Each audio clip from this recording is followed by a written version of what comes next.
নেত্রকোনায় অনুষ্ঠিত হয়েছে পাটনার ফিল্ড স্কুল কংগ্রেস।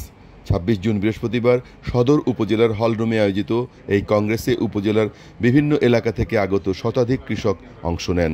২০২৪-২০২৫ অর্থবছরে program in agricultural and rural transformation for nutrition entrepreneurship and resilience in Bangladesh পার্টনারের আওতায় এই কংগ্রেসের আয়োজন করা হয়।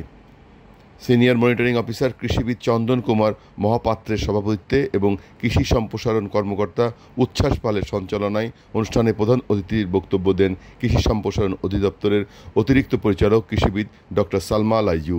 বিশেষ অতিথি ছিলেন senior monitoring officer Salahuddin Kaiser এবং জেলা বিএনপির যুগ্ম আহ্বায়ক এস.এম. মনিরুজ্জামান দুদু। স্বাগত বক্তব্য দেন সদর উপজেলা কৃষি কর্মকর্তা রেহনুমা নওরিন। অনুষ্ঠানে সদর উপজেলার বিভিন্ন ইউনিয়ন থেকে আগত শতাধিক কৃষক, সরকারি কর্মকর্তা এবং গণমাধ্যম প্রতিনিধিরা অংশ নেন।